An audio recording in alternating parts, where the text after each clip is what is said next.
그들에게 이르시되 내가 너희를 전대와 배낭과 신발도 없이 보내었을 때에 부족한 것이 있더냐? 이르되 없었나이다.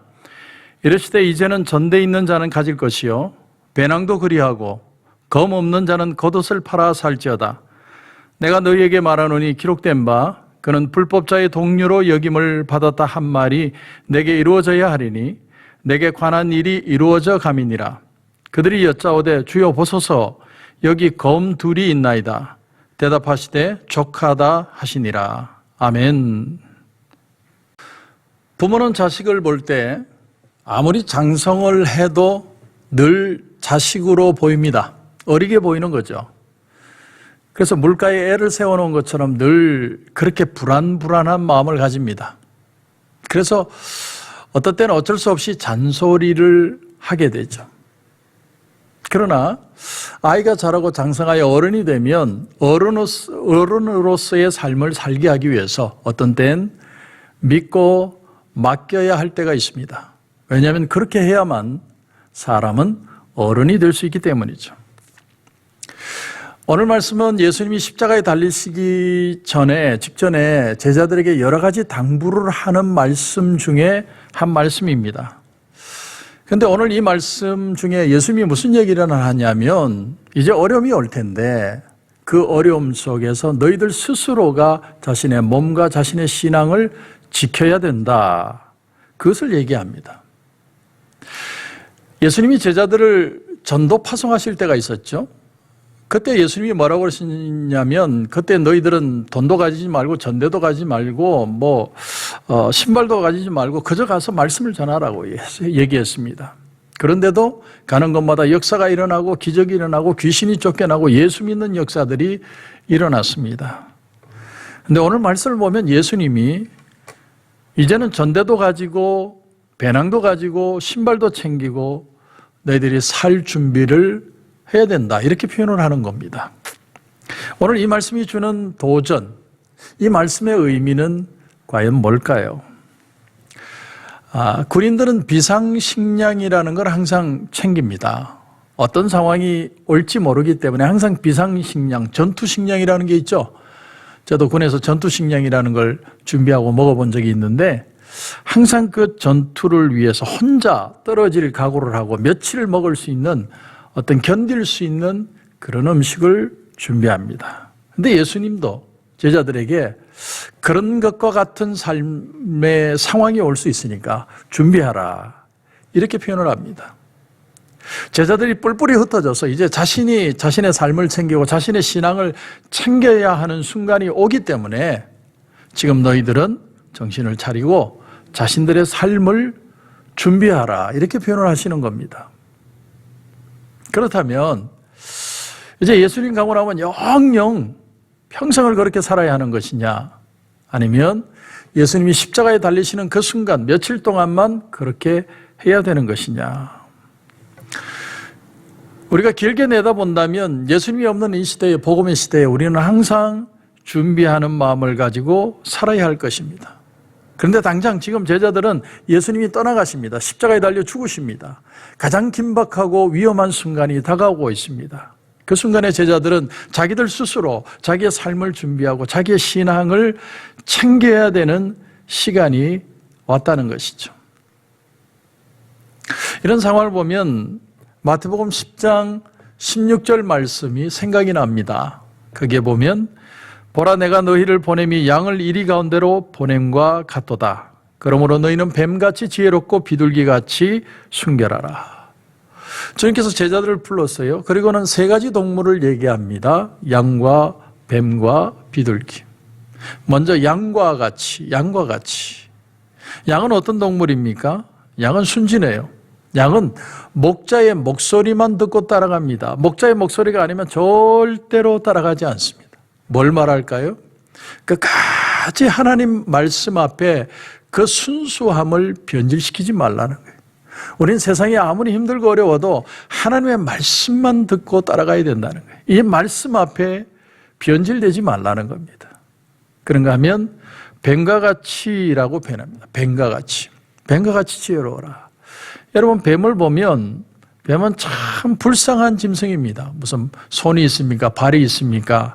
뭐가 있습니까? 다 몸뚱아리 하나고 기어다니는 것밖에 없습니다. 참 불쌍한 짐승이죠. 그런데도 나무란 나무 다 기어 올라가고 물을 헤엄치고 자기보다 큰 짐승도 잡아먹고, 그걸 보면서 우리가 깨닫는 사실이 뭐냐면 뱀처럼 악하고 뱀처럼 독하라는 얘기가 아니라 이 세상이 나를 지배하지 못하도록 뱀처럼 지혜롭게 그 상황을 슬기롭게 믿음으로 살아가야 된다. 그것을 우리에게 가르치고 있다는 것이죠. 그런가 하면 비둘기같이 순결해라. 비둘기는 평화의 상징입니다. 비둘기는 순결을 뜻하죠. 비둘기 하면 생각나는 것이 노아의 방주가 생각이 납니다. 노아의 방주에서 이제 홍수가 멈추고 물이 감하는데 까마귀와 비둘기를 내보냈습니다. 근데 까마귀는 돌아오지 않고 비둘기는 돌아왔습니다. 까마귀는 시체들을 뜯어먹느라 정신이 없어서 돌아오지 못했고, 비둘기는 더러운 것을 먹지 않기 때문에 돌아옵니다. 비둘기같이 순결하라는 말은 아무거나 먹고 아무거나 내 것이라고 생각하며 살지 말라는 거예요. 예수님은 말씀하십니다. 끝까지 견디는 자는 구원을 얻으리라. 끝까지 견딘다는 말은 끝까지, 다시 말하면 견디게 하시겠다는 거예요. 우리가 이 시대를 살면서 나 혼자 사는 것 같아도 예수님이 가시면서 내가 보혜사 성령을 너에게 보내주겠다. 보혜사 성령께서 우리에게 오셔서 우리와 함께 하시고 오늘도 말씀으로 가르치시고 감동하셔서 믿음으로 지혜롭게 살아가도록 인도해 가신다는 겁니다. 그러므로 이제는 정신을 차리고 믿는 자로서 장성한 신앙인이 되어야 된다. 정신분석학자 중에 프리츠 펄츠라고 하는 분이 있습니다. 이분이 정신적으로 건강한 사람의 특징 몇 가지를 얘기를 했습니다. 여러분 한번 잘 들어보십시오. 정신적으로 건강한 사람은 첫째로 자기 자신을 잘 아는 사람이라는 거죠. 내가 장점이 뭔지만 아는 게 아니라 나의 단점이 뭔지, 이게 할 수 있는 일인지 없는 일인지, 또 해야 될 일인지 아닌 일인지 그걸 잘 구분한다는 거예요. 아무 일이나 보고 내가 덤비고 내가 다 닥치는 게 아니라 이게 나와 맞는가? 나는 그 일을 할 수 있는가? 도움을 받을 수 있는가? 그걸 따져보고 움직일 수 있는 사람이 건강한 사람이라는 거죠. 두 번째는 자기 삶에 책임을 지는 사람이라는 게 책임. 특별히 말에 책임을 지는 거예요. 한번 말한 건 말을 번복하지 않는 거죠. 저도 목회를 하면서 참 말의 실수를 할 때가 있습니다. 사람이니까. 그런데 가장 큰 말의 실수를 할 때가 언젠가, 제 자신을 곰곰이 보니까 저는 사람들의 말을 너무 많이 잘 들어주는 사람이에요. 그러니까 너의 말도 많고 너의 말도 많고 그러다 보니까 말이 바뀌는 거예요. 어떤 땐 우리의 말에 입술에 책임을 져야 할 때가 있습니다. 그것이 건강한 사람이라는 거죠. 세 번째는 현실과 맞닥뜨릴 줄 알아야 된다. 현실을 피하고 현실을 도망가고 비겁해지지 말고 정면으로 승부하라는 거예요. 현실이 너에게 닥치면 그걸 피한다고 해결이 되는 것이 아니라 그것을 닥치고, 핍박이 올 때 도망가지 말고 잡으러 온다고 피하지 말고 그대로 끌려가라는 거예요. 예수님은 그렇게 말씀하시는 겁니다. 마지막으로 네 번째는 마음의 분노를 솔직히 말할 수 있는 사람이 건강한 사람이라는 거예요. 내가 지금 화가 납니다. 분노가 납니다. 근데 분노에서 이성을 잃고 거기서 화가 치밀어서 병이 되는 사람이 있고, 내가 분노했음을 솔직히 고백하고 내 모습을 있는 그대로 받아들이고 어떤 손해도 감당하면서 정직하게 그 문제를 해결해 나가는 사람이 있습니다. 그 사람이 건강한 사람이라는 거죠. 자, 오늘 말씀으로 이제 돌아오면 37절에 보시면, 내가 너에게 말하노니 기록된 바 그는 불법자의 동료로 역임을 받았다 한 말이 내게 이루어져야 하리니 내게 관한 일이 이루어져 가미니라.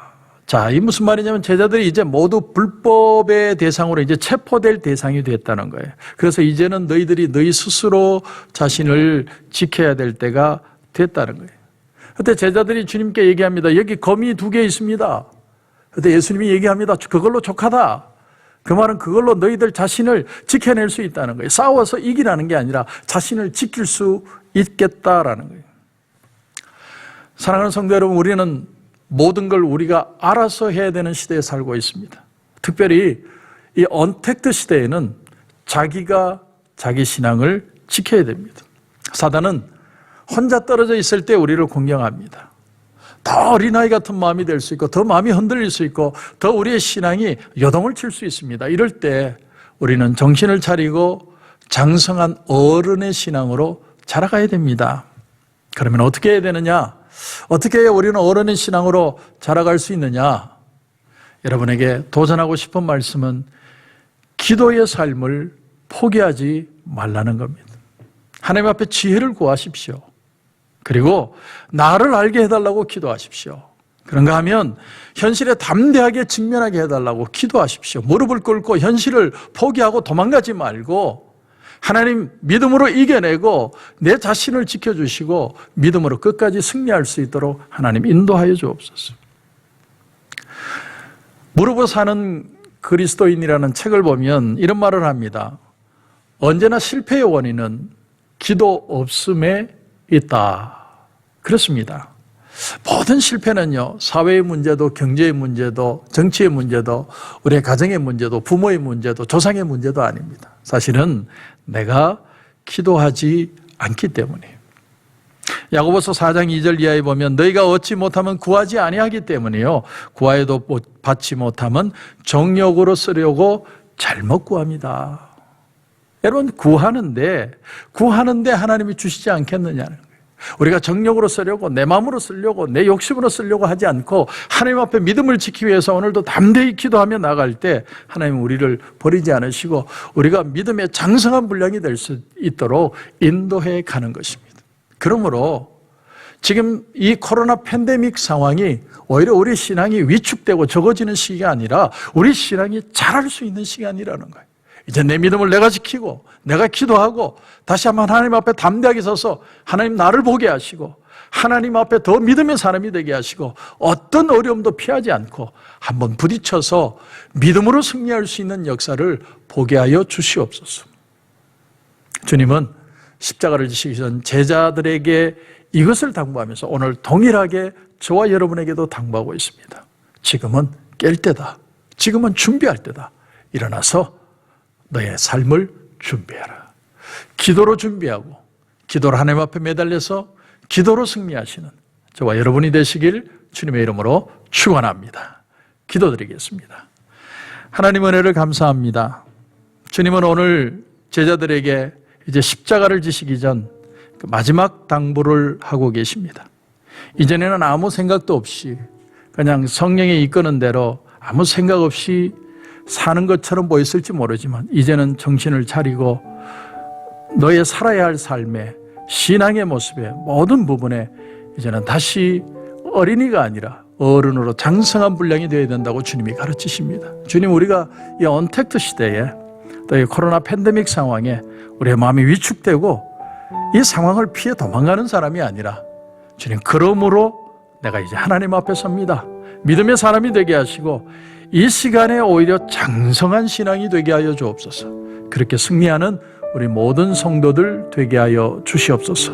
하나님 큰 은혜 주실 줄 믿고 예수님의 이름으로 기도드립니다.